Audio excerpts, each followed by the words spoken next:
کوئی وضو بنا لے، اچھی طرح سے وضو بنا لے، اور وضو بنانے کے بعد وہ وضو کے بعد کی دعا پڑھ لے، تو اللہ کے نبی بیان فرماتے ہیں اس کے لیے بشارت دے رہے ہیں کہ اس کے لیے جنت کے دروازے کھول دیے جاتے ہیں، یا پھر میرے لیے اس کے لیے شفاعت کرنا قیامت کے دن حلال کر دی جاتی ہے۔ کوئی اذان کے جواب دیتا ہے، اذان کے بعد کی دعا پڑھتا ہے، اللہ کے نبی بیان فرماتے ہیں کہ اس کے لیے میرے اوپر حلال ہو جاتی ہے کہ میں اس کے لیے قیامت کے دن شفاعت کروں، اللہ کے ہاں سفارش کروں۔ بشارت دینے والا جب خوشخبری دیتا ہے تو اس طرح سے خوشخبری دیتا ہے کہ اگر کوئی 2 بیٹیوں کو پال پوس کر بڑا کر دے، 3 بیٹیوں کو پال پوس کر بڑا کر دے، اچھے گھرانے میں شادی کرا دے، تو میں اور وہ قیامت کے دن اس طرح سے ہوں گے۔ دونوں انگلیوں کو اللہ کے نبی نے اشارہ کر کے بیان فرمایا کہ میں اور وہ آدمی قیامت کے دن اس طرح سے ہوں گے۔ بشارت بھی سنا رہے ہیں تو کس طرح سے کھول کھول کر واضح کر کر کے اللہ کے نبی خوشخبریاں سنا رہے ہیں، اور نذیر بنا کر بھیجا۔ اگر اللہ کے نبی صلی اللہ علیہ وسلم، اے اللہ کے نبی، اگر کوئی گناہ کا کام کرے، کوئی جوا کھیلے، کوئی شراب پیے، کوئی زنا کرے، کوئی گندے کام کرے، کوئی گناہ کبیرہ کا ارتکاب کر لے، اللہ سے نہ ڈرے، نماز نہ پڑھے، روزہ نہ رکھے، حج نہ کرے استطاعت کے باوجود، اللہ کی راہ میں پیسہ خرچ نہ کرے، مال و دولت اللہ کی راہ میں نہ دے، اے نبی، اے میرے پیارے حبیب، آپ اس کو ڈرا دیجئے جہنم سے، آپ اس کو ڈرا دیجئے قیامت کے دن سے، آپ اس کو بھیبھیت کرا دیجئے، اس کو آگاہ کر دیجئے کہ اگر تو نے اللہ کی راہ میں مال خرچ نہ کیا تو یاد رہے کہ وہ مال سانپ بن کر تیرے گردن میں لپیٹ دیا جائے گا، وہ مال تیرے لیے خسارے کا سبب بن سکتا ہے۔ اگر تیرے پاس استطاعت ہے پھر بھی تو اللہ کے گھر کی بیت اللہ کی حج نہیں کرتا ہے، طواف نہیں کرتا ہے، اے نبی آپ اس کو ڈرا دیجئے کہ اللہ کیا اس کے لیے عذاب ہے۔ اگر کوئی ظلم کرتا ہے، اے میرے پیارے حبیب آپ اس کو ڈرا دیجئے کہ اگر کوئی ظلم کرتا ہے تو ظلم قیامت کے دن ظلمات بن کر آئیں گی۔ اے میرے پیارے حبیب اگر کوئی گندے کام کرتا ہے اس کے لیے جہنم کی وعیدیں سنا دیجئے کہ ایسے لوگوں کے لیے جہنم میں دردناک عذاب ہے۔ بشارت دینے والا بھی بشارت دے رہا ہے تو کیسے، اور ڈرانے والا ڈرا رہا ہے تو کیسے۔ وَدَاعِيًا إِلَى اللَّهِ بِإِذْنِهِ وَسِرَاجًا مُنِيرًا، اللہ کی طرف سے داعی و مبلغ بنا کر بھیجا گیا۔ کیسا داعی و مبلغ؟ آج ہم اللہ رب العالمین کی طرف دعوت دیتے ہیں، اونچ نیچ ہو جائے، کوئی معاملہ ہو جائے، بہت سارے داعیان و مبلغان ہیں، کوئی معاملہ ہو جائے غصہ ہو جاتے ہیں۔ صبر و شکر کا مادہ نہیں ہے، لیکن محمد رسول اللہ صلی اللہ علیہ وسلم دعوت و تبلیغ دے رہے ہیں اور دعوت پیش کر رہے ہیں، تو صبر کتنا، اور صبر کتنا کر رہے ہیں۔ کوہ صفا پر چڑھ گئے، اعلان کر رہے ہیں، لوگوں کو بلایا، لوگ جمع ہو گئے مکہ میں، اور کوہ صفا کے نیچے سارے لوگ جمع ہو گئے۔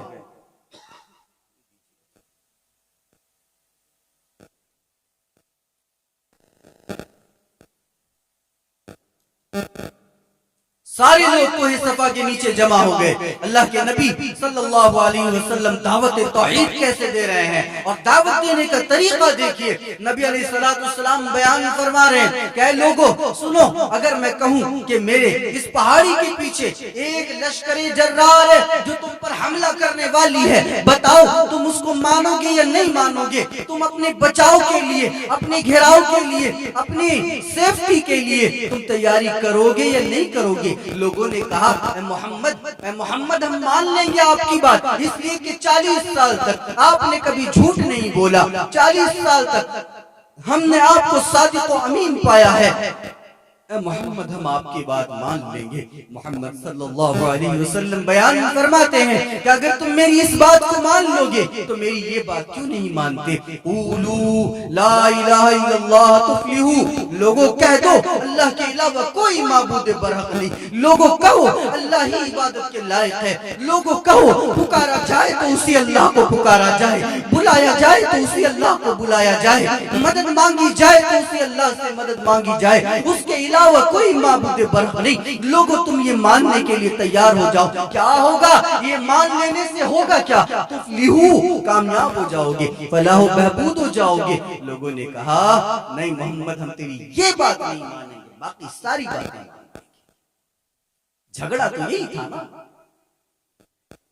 مدنی تاجدار توحید کی دعوت دے رہے ہیں اور لوگ نہیں مان رہے ہیں، جھگڑا اسی بات کا تھا۔ لوگ 360 بتوں کی پوجا کر رہے ہیں اور محمد ایک اللہ کی عبادت کے لیے بلا رہا ہے، نہیں مانیں گے، نہیں مانیں گے۔ ٹھیک ہے، محمد اب دعوت توحید پیش کرتے ہیں، مار کھاتے ہیں، دندان مبارک کئی جنگوں میں شہید ہو جاتی ہیں اور پھر چوٹ لگتا ہے، اور پھر اللہ کے نبی صلی اللہ علیہ وسلم نے بہت تکلیفیں برداشت کی، لیکن یاد رہے مسلمانوں، توحید کا دامن نہیں چھوڑا اور توحید کو ہمیشہ پکڑے رکھا۔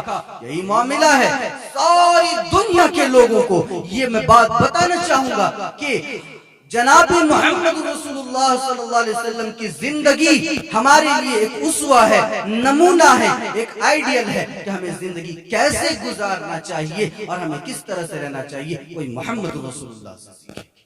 کیوں؟ اگر ایک شوہر ہے اور اگر وہ عیسائی ہے تو پھر وہ کس کو ماڈل مانے گا کہ شوہر کیسے بننا چاہیے؟ شوہر کس کو کہا جاتا ہے؟ ایک بہتر اور کامیاب شوہر کیسے بنا جائے اس کو نہیں مانتا، اس لیے کہ عیسیٰ علیہ السلام نے شادی نہیں کی۔ بدھزم والے جو ہیں، بدھ مت کے ماننے والے، وہ لوگ کس کو اپنا ماڈل بنائیں گے؟ شوہر کیسے بننا چاہیے، ایک بہترین اور کامیاب شوہر کیسے بنا جائے؟ بدھ مت والوں کو نہیں معلوم، اس لیے کہ بدھ نے شادی نہیں کی تھی۔ جینیوں کو بھی نہیں معلوم کہ مہاویر جی نے شادی کی تھی یا نہیں کی تھی، مہاویر جی نے بھی شادی نہیں کی تھی۔ اب ماڈل بنائے تو کس کو بنائے؟ اس سے یہ بات معلوم ہوگی کہ اگر تمہارے لیے کوئی نمونہ ہے، کوئی ماڈل ہے تو وہ جناب محمد رسول اللہ صلی اللہ علیہ وسلم۔ چلے ایک واقعہ دیکھتے ہیں، اللہ کے نبی صلی اللہ علیہ وسلم شوہر ہونے کی حیثیت سے ہمارے لیے نمونہ کیسے ہیں۔ آج بہت سارے لوگوں کی بیویاں جب مر جاتی ہیں تو کہتے ہیں کہ بھئی اچھا ہوا جان چھوڑ گئی اس سے۔ بہت سارے کہتے ہیں، سب کی بات نہیں کہتے، کچھ لوگ ہوتے ہوں گے جو کہتے ہوں گے، لیکن یہاں جناب محمد رسول اللہ صلی اللہ علیہ وسلم کیا کر رہے ہیں؟